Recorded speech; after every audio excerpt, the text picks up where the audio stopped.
하나님의 사랑과 은혜가 여러분들의 삶 가운데 함께 하시기를 축복합니다. 오늘 함께 보실 하나님의 말씀은 전도서 12장 13절 말씀입니다. 일의 결국을 다 들었으니 하나님을 경외하고 그의 명령들을 지킬지어다. 이것이 모든 사람의 본분이니라. 오늘도 엔게디 말씀 묵상과 함께 하시는 성도님들을 축복합니다. 전도서는 사람의 일생을 돌아보게 만들어줍니다. 바로 내 인생에 이 진짜 가야 될 길과 내 인생의 가치가 무엇인지를 물어보고 있습니다. 내가 무엇을 위해서 살아가야 되고 내가 무엇을 추구하며 살아가야 하는지를 말해줍니다. 내가 무엇을 위해서 존재하는지, 내가 누구인지를 돌아보게 만들어주지요. 이 전도서의 마지막 장은요, 사람의 노화 과정을 돌아보게 합니다. 인간의 육신이 노화되어 무너져가는 것을 마치 집에 대한 이미지로 비유하지요. 1절 말씀입니다. 젊을 때에 너는 너의 창조주를 기억하여라. 고생스러운 날들이 오고 사는 것이 즐겁지 않다고 할 나이가 되기 전에. 아무리 이 젊은 날이 즐겁다고 할지라도요, 결국에는 그 인생의 노년이 다가오고 죽음이 다가오게 됩니다. 이 전도자는 이 노년 때보다 이 젊을 때가 하나님과 좋은 관계를 맺을 적합한 시기다라고 말합니다. 그래서 청년 때, 이 청년 때 너의 창조주를 기억하라라고 권면하죠. 이 말은요, 굉장히 중요한 말입니다. 인생을 마무리해 가면서 이 자신의 청년 시절을 돌아볼 때에 인생의 전성기를, 바로 인생의 전성기를 맞이했을 때에 하나님과 좋은 관계를 맺는다면 그 인생이 얼마나 복되겠느냐는 가르침입니다. 맞습니다, 여러분. 그렇기 때문에 이 청년의 시기에 사람의 정욕을 따라갈 것이 아니라 하나님께 가까이 해야 됩니다. 그러한 인생이 하나님 앞에서 더 크게 복되게 쓰임받는 인생을 살게 될 겁니다. 이 전도자는요, 그래서 이 자신처럼 노년과 임박한 죽음이 오기 전에 서두르라고 권면하지요.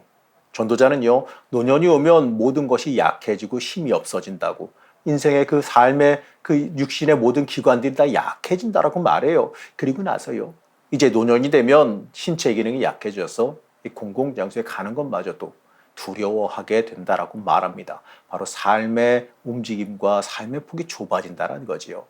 살구나무가 꽃이 피든지 메뚜기가 뛰든지, 한마디로 자연 환경이 좋은 거 구경하러 다니든지 이런 것들에 관해서 관심이 사라진다는 얘기예요. 한마디로 노화가 진행되니까 이 세상에도 무관심하게 된다라고 말합니다.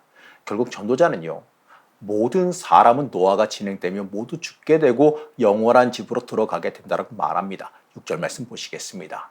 은사슬이 끊어지고 금그릇이 부서지고 샘에서 물뜨는 물동이가 깨지고 우물에서 도르래가 부서지기 전에 내 창조주를 기억하여라. 물동이와 도르래가 망가지면 더 이상 우물의 가치가 없어지지요. 이 물은 생명을 유지하는 데 필수적인 요소입니다. 그렇기 때문에 물이 그친다는 건요, 죽음에 이르른다라고 하는 비유적인 표현입니다. 이 전도자는 이것처럼요, 이 모든 것이 힘을 잃어버리고 사라지기 전에 너의 창조주를 잊지 말고 기억하라라고 권면합니다. 인생을 힘 있게 살아갈 수 있을 때, 하나님의 쓰임받기, 하나님께 쓰임받기에 충분할 때 그때를 놓치지 말아야 됩니다. 우리는 하나님께 쓰임받으면서 하나님께서 주시는 그 인생의 즐거움을 만날 수 있습니다. 하지만 우리의 육신이 무너지고 인생의 에너지가 소비되어져 버렸다면 하나님께서 주시는 그 인생의 즐거움과 하나님의 은혜를 체험할 수가 없게 됩니다. 그렇기 때문에 우리는 지금이라도 더 늦기 전에 내 인생을 주관하시며 이끌어 가시는 하나님을 온전히 바라볼 수 있어야 됩니다. 전도자는요, 이처럼 자신에게 곧바로 다가올 그 죽음으로 인하여서 모든 것이 헛되다라는 것을 깨달았습니다. 이 세상의 부귀영화도 아무 소용이 없지요. 육신이 연약해져서 더 이상 누리지도 못하니 그것이 무슨 소용이 있을까요? 예수님은요, 요한복음 14장에서 이렇게 말씀하십니다. 1절에서 4절 말씀 보시겠습니다. 너희는 마음에 근심하지 말라. 하나님을 믿으니 또 나를 믿으라. 내 아버지 집에 거할 곳이 많도다. 그렇지 않으면 너희에게 일렀으리라. 내가 너희를 위하여 거처를 예비하러 가노니 가서 너희를 위하여 거처를 예비하면 내가 다시 와서 너희를 내게로 영접하여 나 있는 곳에 너희도 있게 하리라. 내가 어디로 가는지 그 길을 너희가 아느니라. 예수님께서 죽음에 대해서 새로운 시각을 열어주셨습니다. 우리가 이 땅의 삶이 끝날 때 더 큰 소망을 가져야 되는 이유가 뭔지를 알려주시지요. 시편 23편 4절을 보면 이렇게 말씀합니다. 내가 사망의 음침한 골짜기로 다닐지라도 해를 두려워하지 않을 것은 주께서 나와 함께 하심이라. 주의 지팡이와 막대기가 나를 안위하시나이다.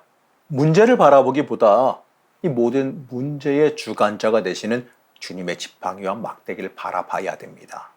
이 전도자는 죽음으로 모든 것이 끝나기 때문에 인생을 즐기라고 말하지요. 사실 우리는요, 예수님의 은혜로 말미암아 덤으로 더 사는 인생이에요. 이 주님으로 인해서 내 삶의 가치가 바뀌었지 않습니까? 이제는 이 살든지 죽든지 내 몸에서 그리스도가 존귀하게 되려 한다라고 하는 그 바울의 고백처럼 우리도 헛된 것이나 이 헛된 것들에서 벗어나서 하나님을 경외하는 인생으로, 하나님을 경외하는 인생으로 변화해야 하는 겁니다. 이 전도자는요, 이 땅의 것은 결국 허무한 것에 불과함을 고백합니다. 이 현대를 살아가는 우리에게도요, 똑같이 적용되는 이야기예요. 우리의 인생을 가장 복되고 가치 있게 살아가기 위해서 하나님 중심으로 하나님의 뜻에 맞게 여호와의 얼굴을 구해야 됩니다. 이 전도서의 저자는 인생을 헛되게 살지 말라고 말하지요. 다 누리고 겪어보니까 사람을 위해 사는 것은 헛되다라고 고백합니다. 우리는 가치 있는 삶, 하나님 경외하는 삶을 살아가야 됩니다. 여러분, 그것이 헛되지 않은 복된 삶을 살아가는 길이에요. 이 전도서는요, 이 결론적으로 하나님을 두려워해야 한다라고 선언해요. 하나님을 두려워한다는 것은 하나님을 무서워하라는 말이 아닙니다. 하나님을 높이고 하나님께서 나를 주관하신다라는 것을 인생을 통해 인정하라라고 하는 의미입니다. 하나님이 내 주인 되시고 내 인생의 주관자가 되신다는 그 사실을 인정해야 됩니다.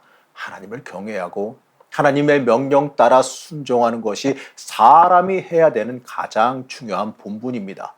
내가 할 수 있는 가장 귀한 일은 하나님 앞으로 나아오는 일입니다. 우리는요, 하나님의 심판이 있습니다.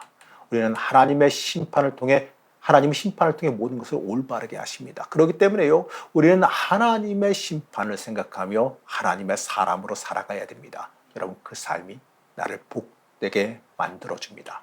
전도서의 결론은 바로 이겁니다. 하나님을 진실하게 경외하는 삶이 참 지혜로운 삶이다. 시편 119편 105절은 이 주의 말씀은 내 발의 등이요 내 길의 빛이니이다 라고 말하지요. 하나님 없는 세상은 허무합니다. 그저 죽음이 오면 다 끝나고 말아요.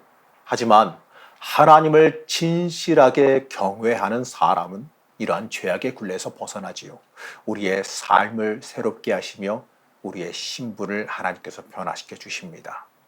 사랑하는 성도 여러분, 헛되고 헛된 삶을 살지 마시고 하나님을 온전히 경외하며 높이는 복이 있는 삶, 가치 있는 삶을 살아가시길 바랍니다.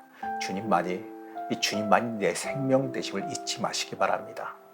여러분, 하나님 경외하는 삶, 이 허무함과 헛됨을 이겨내는 삶을 살아가시길 바랍니다.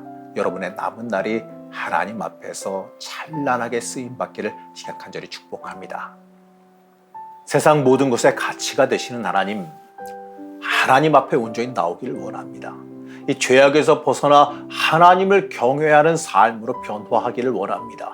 썩어져가는 헛된 삶을 살아가지 말게 하여 주옵시고 이 주님의 말씀 따라 참된 가치를 따라 삶을 살아가게 하여 주시옵소서. 이 세상 욕망을 추구하며 살아가는 삶이 아니라 하나님께 쓰임받는 은혜와 복이 있게 허락하여 주시옵소서. 참된 은혜 가운데 살아가길 소망하며 예수님의 이름으로 간절히 기도드렸습니다. 아멘.